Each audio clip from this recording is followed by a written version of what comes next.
साथियों, क्या income tax department की तरफ से भी आपको कुछ इस तरीके का मैसेज आया है जहां पर आपका पैन नंबर दिया होगा, क्वार्टर एंडिंग सितंबर 30, और यहाँ पर आपको अमाउंट नज़र आ रही है 28,095 and cumulative TDS for financial year 25-26 72,242 view 26 as ATS for detail ITD team.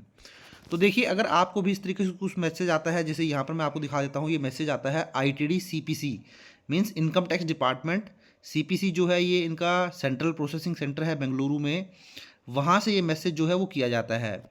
तो अगर आप एक सैलरीड एम्प्लॉई हैं तो आपका जो एम्प्लॉयर है वो मंथली आपका टीडीएस डिडक्ट करता है और वो गवर्नमेंट को डिपॉजिट करवा देता है। उसके बाद क्या होता है कि जो भी एक क्वार्टर का टीडीएस होता है वो टीडीएस रिटर्न के थ्रू उस एम्प्लॉयर के द्वारा जो है डिपॉजिट कर दिया जाता है आपके पैन नंबर पर, और वो अमाउंट जो है आपके पैन नंबर पर आ जाता है, जिससे कि आप उसका क्रेडिट ले सकें जब आप अपनी इनकम टैक्स की रिटर्न को फाइल करते हैं। तो यहाँ पर भी देखिए, अप्रैल मई जून आपका फर्स्ट क्वार्टर है, सेकंड क्वार्टर आपका जुलाई अगस्त सितंबर था, जिसका मैसेज आपको रिसीव हुआ होगा कि आपके एम्प्लॉयर ने जो सेकंड क्वार्टर था जुलाई अगस्त सितंबर, उसका टीडीएस 28,095 था जो कि डिपॉजिट करवा दिया है आपके पैन पे। और अगर वो क्यूमुलेटिव टीडीएस की बात करें फाइनेंशियल ईयर 25-26 के लिए, मींस अप्रैल 2025 से लेकर 30 सितंबर 2025 तक, मींस 6 महीने के अंदर आपका 72,242 का टीडीएस जो है काट लिया गया है एम्प्लॉयर के द्वारा और डिपॉजिट करवा दिया गया है। तो इस तरीके का अगर आपको भी कोई मैसेज आया है तो इसमें कोई घबराने वाली बात नहीं है, आपको कोई भी एक्शन इसमें नहीं लेना होता है। ये सिंपली आपके नॉलेज के लिए डाला जाता है कि आपका एम्प्लॉयर कितना टीडीएस काट के जमा करवा रहा है। हाँ, अगर आपको ये लगता है कि कहीं ना कहीं कोई कन्फ्यूज़न है टीडीएस की अमाउंट को लेकर, कि आपको लगता है मेरा टीडीएस ज़्यादा कटा है बट कम रिफ्लेक्ट हो रहा है, तो आप अपने 26 एएस में जाएँ, वहाँ पर अपनी अमाउंट चेक करें।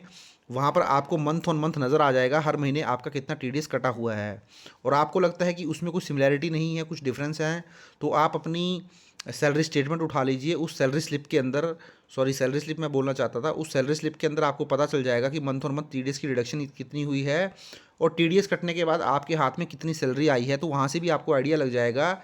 अगर उस कुछ अमाउंट में डिफरेंस है, मीन सपोज करें आपका जो हर महीने टीडीएस की डिडक्शन होती है वो 20,000 रुपये के हिसाब से हो रखी थी आपकी सैलरी स्लिप के अंदर, तो 6 महीने के अंदर आपका जो टीडीएस है वो 1,20,000 रुपये जमा हो जाना चाहिए था, और आपको लगता है कि यहाँ पर केवल 72,000 आ रहा है, तो उस केस में फिर आप अपने एम्प्लॉयर से बात कर लें कि मेरा जो टीडीएस है वो कम नज़र क्यों आ रहा है, जो मुझे मैसेज आया है या जो 26 एएस है उसके अंदर। तो 26 एएस कैसे चेक कर सकते हैं? वैसे तो आपको चेक करने का मालूम ही होगा अगर आप रेगुलर आईटीआर फाइल करते हैं। अगर नहीं मालूम है तो इसके ऊपर भी ऑलरेडी मैंने डिटेल्ड वीडियो बनाया है, वीडियो का लिंक नीचे मैं डिस्क्रिप्शन में दे दूँगा, आप जाएँ और देख लेंगे 26 एएस आपको कैसे चेक करना है।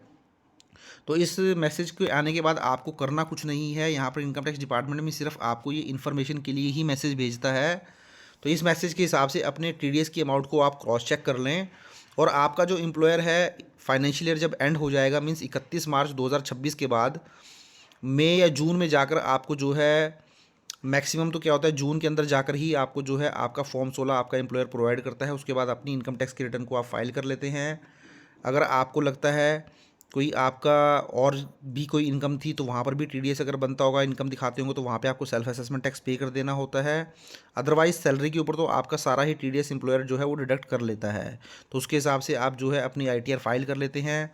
अगर आपकी सैलरी की ही इनकम होती है तो नॉर्मली आपकी कोई टैक्स लायबिलिटी बनती नहीं है, क्योंकि सारा टैक्स आपका एम्प्लॉयर काट चुका होता है। बट अगर आप कोई और इनकम भी दिखाते हैं, जैसे कोई आपकी रेंटल इनकम थी, कोई शेयर मार्केट की इनकम थी जहाँ पर आपने एडवांस टैक्स पे नहीं किया होता है, तो वहाँ पे फिर आपको सेल्फ असेसमेंट टैक्स पे करना पड़ता है। साथ में आपको सेक्शन 234B और 234C का इंटरेस्ट भी लग जाता है, क्योंकि वो जो इंटरेस्ट की कैलकुलेशन होती है वो 1 अप्रैल 2025 से ही आपकी कैलकुलेट होगी, स्टार्टिंग से फाइनेंशियल ईयर से ही वो कैलकुलेशन होना शुरू हो जाती है। तो ये था छोटा सा वीडियो साथियों इस मैसेज को लेकर। अगर आपको भी मैसेज आया है तो ज़्यादा घबराने की ज़रूरत नहीं है, सिर्फ अपना आप कंफर्म कर लीजिए आप अपने पॉइंट ऑफ व्यू से कि आपको ये जो टीडीएस का अमाउंट डिपॉजिट करवाया गया है वो एक्यूरेट है कि नहीं, सही है कि नहीं। अगर कहीं आपको डाउट लगता है तो आप अपने एम्प्लॉयर से बात कर लें, 26 एएस जो है अपना चेक कर लें। Thank you very much.